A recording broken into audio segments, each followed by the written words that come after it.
When I got the invitation 3 weeks ago, I was unsure about attending my high school reunion. The thought of revisiting the past had never appealed to me, but there I was, at that building, ready to step back into that world. A few familiar faces, now etched with lines, greeted me warmly, and to my surprise, the awkwardness that I had fully anticipated quickly faded away. In my first hour there, bolstered by some liquid courage, I mingled with old friends, sharing stories and laughs, and danced with abandon, as if we were teenagers again.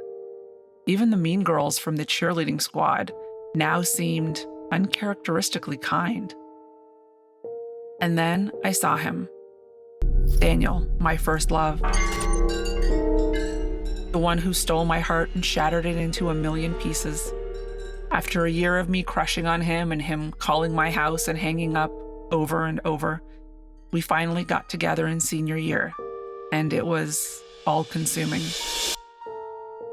But when high school ended, we parted ways, pursuing different paths, and him not wanting to do the long-distance thing.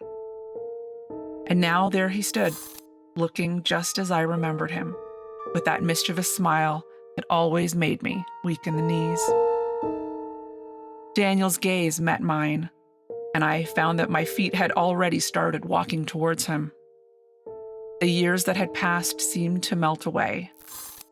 He held out his hand, and we started dancing to the music. We exchanged few words, mostly just knowing smiles that we agreed it was just like old times. It all felt a little surreal, to be honest, like a dream I didn't want to wake from. It was like no one else was even in the room, and soon I found myself dreading the end of the party. But the music eventually stopped, and the party did end. Not knowing quite what to say, I told Daniel I was going to grab my coat.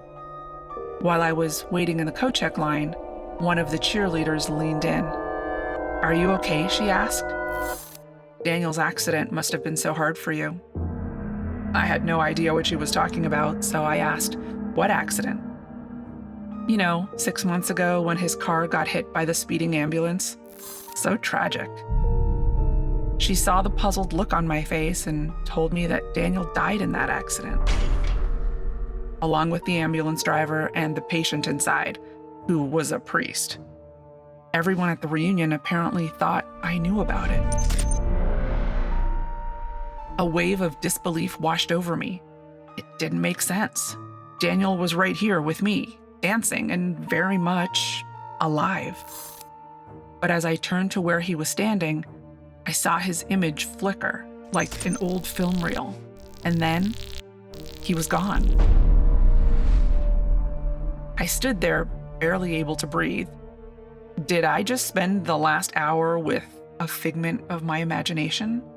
Or some kind of ghost who returned, maybe to say goodbye? Whatever that was, I couldn't get out of there fast enough. But then, as if it was even possible, things got even stranger. Shortly after I got home, the phone rang. It was an unknown number, which normally I don't answer. But this time, something compelled me. I said, "Hello?"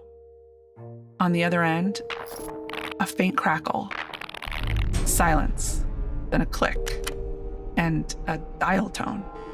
It sounded like an old phone, a landline with a cord, the kind we all had before cell phones.